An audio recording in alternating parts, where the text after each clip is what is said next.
tous être acteurs de ce déconfinement. Il nous reviendra à nous tous, de la même façon que nous avons souhaité être responsables au moment du confinement, d'être responsables au moment du déconfinement. De faire en sorte que les gestes barrières, les mesures particulières mises en œuvre pour limiter la circulation du virus soient respectées. Il y aura une mise en œuvre progressive à partir du 11 mai. Je le dis, elle ne peut pas être autre chose que progressive. À partir du 11 mai, nous entrons dans une deuxième phase où nous allons reconquérir une partie de notre liberté sans mettre en cause notre santé, mais en devant respecter des règles qui seront contraignantes, c'est vrai. La deuxième idée qu'il faut avoir en tête, et qui est une idée importante, et qui n'est pas forcément une idée réjouissante, c'est que nous allons devoir apprendre à vivre avec le virus. Non pas que nous l'acceptions, non pas que nous ayons baissé les bras face à l'épidémie, au contraire, mais parce que nous constatons que la population n'est pas immunisée. Le sera-t-elle un jour ?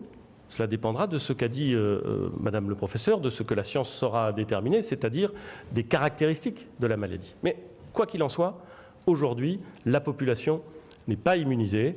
La circulation du virus a été suffisamment restreinte pour qu'un nombre trop limité de personnes aient été en contact avec le virus. Et donc, la population n'est pas immunisée. On considère que les modèles qui sont en train d'être travaillés évaluent entre 2 à 6 millions le nombre de nos concitoyens qui sont entrés en contact avec le virus. On est très loin de ce qu'on appelle parfois l'immunité de masse ou l'immunité populationnelle. La population n'est pas immunisée.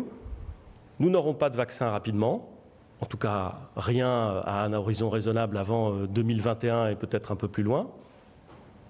Il n'y a pas à ce stade de traitement efficace démontré ou connu, même si la recherche est évidemment intense et même si les scientifiques, les médecins sont déterminés et optimistes sur leur capacité à trouver un traitement. Aujourd'hui, et dans un avenir proche en tout cas, il n'y a pas encore de traitement connu.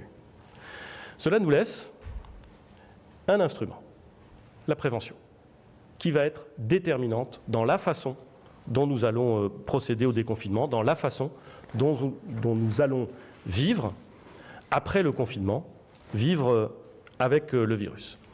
Cette prévention, cette façon de lutter contre la circulation du virus va reposer sur 3 éléments essentiels.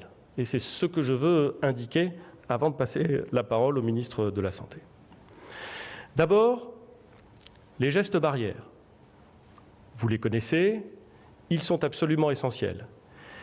Et ne pas les respecter, les prendre avec un peu plus de facilité, un peu plus de décontraction, parce que ça fait longtemps, parce qu'on a entendu quelques bonnes nouvelles, c'est littéralement nous exposer à une reprise de l'épidémie, à une reprise de la circulation et de l'accélération de la circulation du virus.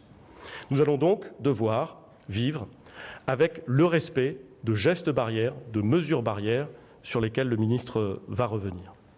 C'est le premier aspect indispensable. Le deuxième aspect, ce sont les tests. Et singulièrement les tests virologiques, le ministre y reviendra, pour pouvoir vivre avec le virus, pour pouvoir recommencer à vivre normalement, si j'ose dire, avec ce virus qui circule, nous allons devoir tester, et tester vite et massivement, tous ceux qui sont susceptibles de le porter, tous ceux qui présentent des symptômes ou qui ont été en contact avéré avec, qui présenteraient des symptômes et qui ont été en contact avéré avec un malade. Nous allons devoir tester beaucoup, vite, rapidement.